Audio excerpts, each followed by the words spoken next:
Well, hello again, everyone, and welcome to our latest webcast that we're bringing you from Travel Weekly.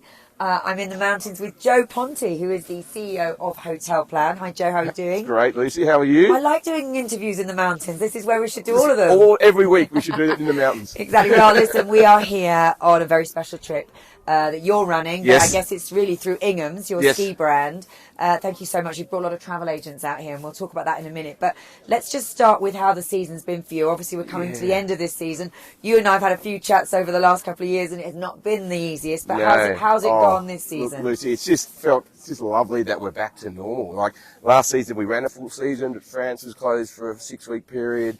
We had troubles with Austria, but this season, touch wood, has just been absolutely smooth sailing. What we've seen is British skiers, they just love to ski, and they've flooded back. We've had customers booking 2, 3, 4 times in this season. Okay. So it's been an incredible season, and by all of our measurements, it's performed well and truly better than pre-COVID levels. So your existing customers are perhaps booking more trips than they had done previously. Yes. Have you seen any other particular trends that have come through that are different for this year? Not different. What I've learned about British skiers is that they just love to ski. Okay. And so the market's come back, and they're just flooding back into the market. And no really particular country more popular than others? Not particularly, no. It's followed similar, like France, Austria, Switzerland, where we are now, are all performing really well for us. Okay.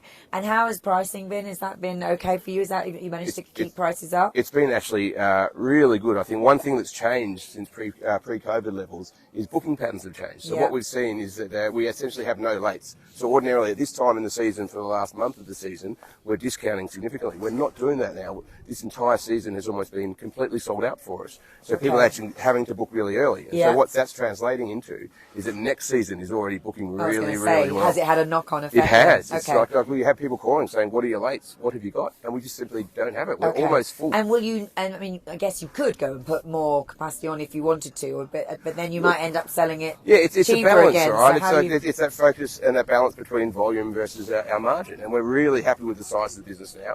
As I said, it's delivering a result far in excess of our pre-COVID levels. So we're really happy to have that and happy to see those bookings driving into next season. It's been really great. Okay. So for next season then, are you adding any new resorts, or are you going to keep it kind of as it has been so far? We're evolving our chalet program a little bit, so there'll be a few new chalets and a few resorts, but overall it's just continuing to just be completely focused on customer experience, the experience of our customers, making sure that we're delivering for them, have great in-resort teams to just make their skiing trips as good as they can be. Yeah, absolutely. Now, let's talk. We've got other brands, of course, in Hotelplan. So tell us a little bit about what's happening with the rest of your business. So there's a few. There's Santa's Lapland, which you'll know well, which is kind of, I'm not allowed to have favourites, but it's just so beautiful what it delivers for these families with their kids. And that was selling out pretty well as well. It's insane. Yeah. It sold at like 99.5% this year, so it was absolutely an incredible season.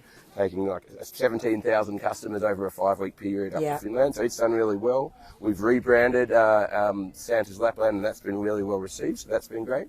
Explore worldwide, about 120 countries, small group adventure. Again, that was hit. All touring adventure companies were hit because so many countries closed. Yes. I mean, and I know they took a while to reopen, but everything is pretty much open now. COVID was the toughest to explore. There's no doubt about it. But it's actually back, and again, trading at levels far in excess than we were 4 years ago. So it's been lovely to see it come back.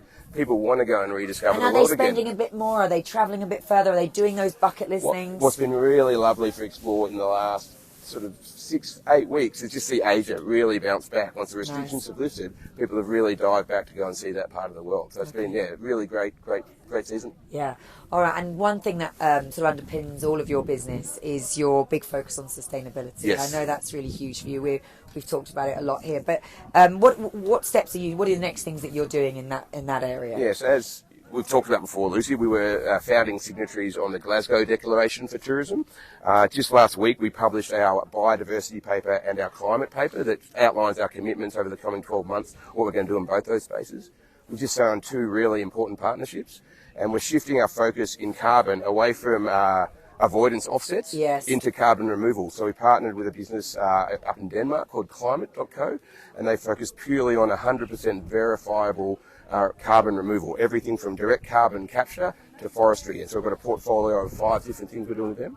And we've also signed a great partnership in our biodiversity plans with Rewilding Britain, where we're committing a significant amount of money to help rewild Britain which is great. So the two of those initiatives, we're investing over £1 million this year. It's huge. Yeah, huge. it's And huge. it's just the beginning. But of what obviously we're doing. really important, and I guess important to your customers increasingly so. And it's important for anyone, particularly who loves skiing, right? Like, skiing is where there's the most potential risk. So we have to take it seriously. We have to take real action and protect these environments for our customers now and into the future. Yeah, brilliant stuff. Well done. Now, I mentioned just at the start that we've got travel agents here. So we've got this fantastic group. We've been doing this a couple of years together. We're very grateful because we love doing it with you. But there's a serious message here because you want to bring your agent partners to see your products. And so why is that so important for you? Well, it's crucial. It's important for me to experience running a business and for our partners to come and actually not just experience the mountains, obviously it's beautiful, but to experience the Ingham service. So we have all of our reps, we hire hundreds of reps to work in all of our resorts, and they really make the ski trips happen for people. They're at the end of the phone, and you really see